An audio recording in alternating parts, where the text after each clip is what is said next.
Hello, how you going? Yeah, good. Thank you. Thank you for your time today. So I'm going to start with a couple of questions to set the scene. So firstly, what did professional learning and the school culture around that learning look like prior to 2021?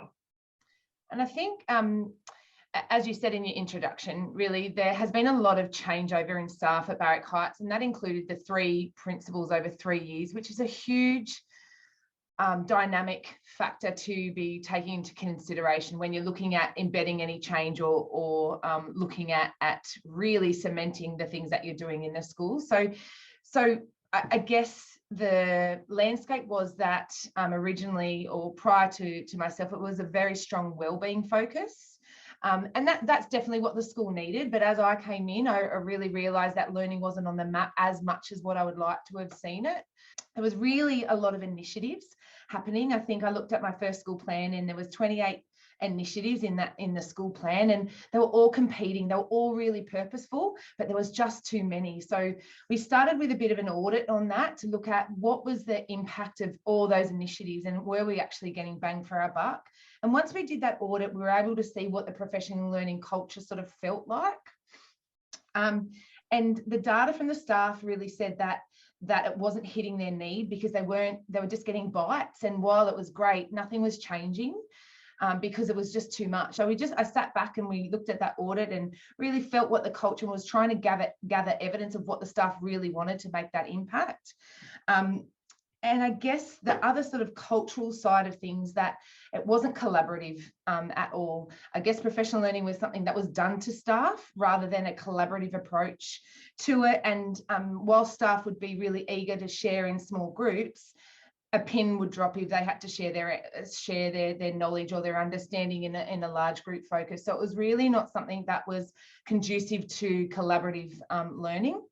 So I already know quite a bit about this, but for anybody watching, would you be able to briefly describe what you've done over the last 6 months to increase the effective use of research evidence? And I think we have made significant gains over the last 6 months, which has been so very exciting, but it has been a long time coming. So we really did try to set the scene beforehand. And to set that scene, I went through a process called the change line process. And that's really about exactly where we are, where we need to go, and what's the pain if we continue where we are now. So, and building that with the staff, it's really about that moral imperative. The staff are incredible knowing why they're here and why they need to impact change and why they need to impact student learning outcomes, but it's the how that is really that sticking point. So the evidence and research and professional readings and things like that has been a key movement that we've been trying to move as a leadership team for a while now. We haven't really had that buy-in from the staff because it's been a bit more of they want us to do this and they're happy to participate in that, but it's not that deep connection to why. So we really had to think why we were doing this and how we were going to get that buy-in. So then we really came to the understanding that they weren't being learners themselves. So we were having this big drive at Barrack Heights where we're expecting our students to be learners, and we're working with James Nottingham in challenging learning. But we realised that staff weren't doing that process themselves. So we really needed to pull that apart and see what that looked like. Really started by putting staff into small groups, and COVID was a really great platform for us to do that. I didn't want to stop professional learning because we were in that really long 4-month lockdown period. So we used that as a leverage point for us to do things a little bit different.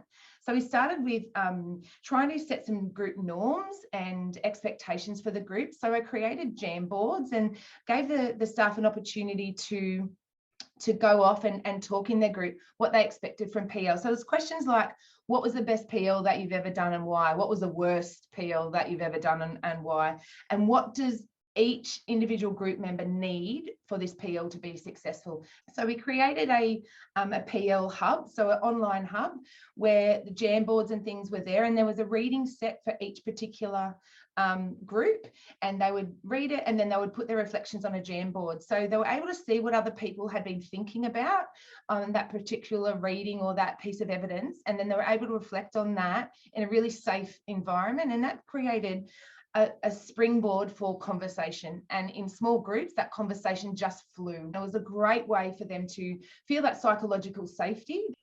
And even just before you said the word psychological safety, I was just reflecting that, isn't it interesting that we could almost come online and talk about pretty much any topic. We're talking about use of research at the moment, but we could talk about any topic, and so much of it actually comes back down to that having psychological safety and having the culture of trust within the school, which is why you needed those couple of years to embed that before you could embark on this bit. Creating this space for psychological safety was the #1 game changer for the way that PL had been run. And I'm right as well in thinking that you and your executive team were active participants in those professional learning hubs, I think you called them. Yeah. They weren't, you weren't leading them all the time, you were actually part of it and role modeling that vulnerability. And we did originally pick our own topic, and we picked comprehension and vocab, because that was something that across the board all staff had said that that's what they really needed to, they wanted more work on. They wanted to know more about the why behind and the research and the evidence behind vocab and how important it is to comprehension and to English. So we did start with that one particular area, but each group, so there was 3 different groups, and each group had a different session, and they engaged in a little bit of a different way based on what their norms and what their expectations for their group was. But can you speak a little bit more to that, from why you decided that research evidence should be your focus? So it was really came back to that gut feeling that the teachers weren't being active learners themselves, and it became evident in particular professional learning sessions where we would say, here's a reading that you would like to do before and they'd come to a session and either it hadn't been done, or I'd forgotten it, or I hadn't had time. So there wasn't that drive that this is important. So we did a survey, and 27% of our staff said that they seek some sort of professional learning or professional reading once a week. And then I think it was something like 58% may be lucky to do it once a month or once every 2 months. So when that came back, that was really all. I can see here that we are hitting where the gut direction is going in the right direction, and the evidence is starting to support this. So we really need to be thinking about how we can get our teachers to be self-directed and self-motivated learners. And we knew that there's merit in research evidence and how it shapes and guides our thinking. So we've known that for such a long time, and we just wanted to make sure that the lens was changed a little bit. So it became more than just, oh, they know that they're going to pass this on to us. It was, we need to do this together, because this is what's actually going to make a difference to the learning and the outcomes for our students. And your staff are certainly not alone in them sort of wanting to seek out research, but not really having the skills to know where to look for it, or how to use it if they do find it, or how to fit it into their time. And that's kind of what's come out of the recent research by the Monash Q project and by Evidence for Learning, the Getting Evidence Moving piece. So yeah, it's definitely a problem that's not just happening at your school, Sky. No, and that's right.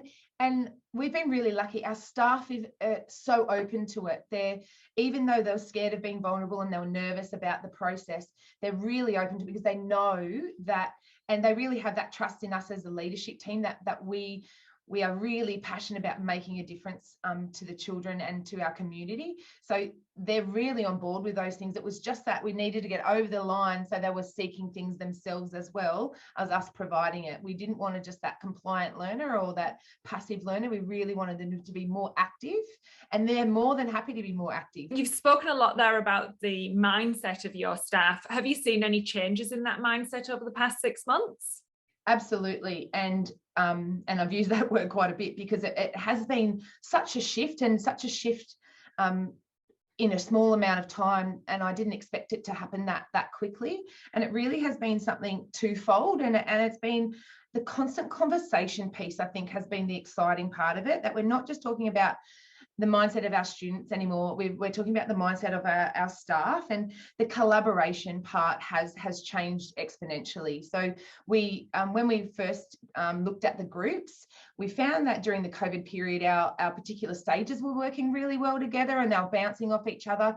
But that wasn't what was happening before lockdown period throughout the school across stages. So we selected people to be working outside their stages. It's even to our mainstream and our support unit too. So it hasn't just been, oh, this is a mainstream project. This is learning how to be a learner as an adult and learning how to use evidence and research to drive the teaching and learning. And that's not in a silo, it's across the board and it's in lots of different settings. And I think probably the other vulnerability is not now seen necessarily as a weakness. I think it's at our point of need for growth. And I think that's what has been really exciting, that people aren't afraid now to say, don't really know what you're talking about, not really sure about that. Where can I find more information, or how do you think I can go about it? So that mind shift has changed exponentially. You've kind of told us a high level of what you've done and kind of the effect that you've had. What do you think have been the key enablers? What of the things, sort of quite practically, if we were sharing this with colleagues, that have made this work for your staff?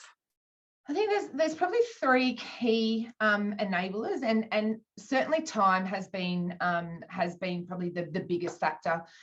We know that if we're going to make an impact with any kind of initiative, we need to give it time and we need to give it that value. Sometimes in schools it's very hard to find that time. So we were able to launch or use COVID and the lockdown as a great way to utilise time and be able to get people together inside the school day and not outside, because it's hard work being a classroom teacher, and Barrack Heights isn't necessarily a walk in the park every day, and that's what makes it a wonderful place to be at, because it's different every single day.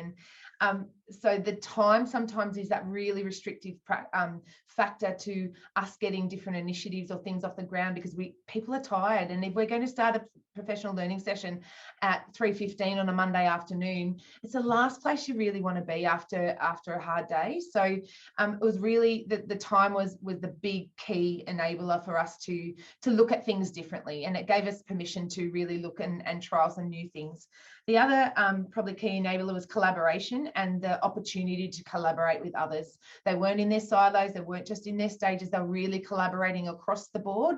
And like I said, mainstream through to our support units, and it really gave people an opportunity to bounce and piggyback what other people were doing and share what they were doing in their classroom. And they were able to then talk offline, or there was a lot of planning and preparation that happened offline following this, because they were like, oh, I really liked what you shared there. Can you tell me more about that? And I guess the other thing, we've touched a little bit more on it, but really was that leadership, and for the leadership team to be highly involved as a learner themselves, but also leading, but really embedding ourselves in that actual process of professional learning and being that participant. And I think probably the fourth thing, which fits nicely with all those sort of things, the platform that we utilised, we were really able to guide teachers at their own point of need. And I know Karen, our instructional leader, did an exceptional job of, she knew her students well. So she knew what questions to ask what people to get their insight. And if people were a little bit nervous about sharing their expectations or sharing their knowledge and understanding, Karen could frame a question that would really draw out their knowledge, and then they could share, and then they could feel success. And then the others were like, oh, I'd love to pick your brain about that a little bit more. So that really was a game changer for us. Thank you very much. I think that was lots of food for thought, and really comprehensive what you've done and how that's worked. So I really appreciate your time, Skye, and thank you for sharing. Thank you very much.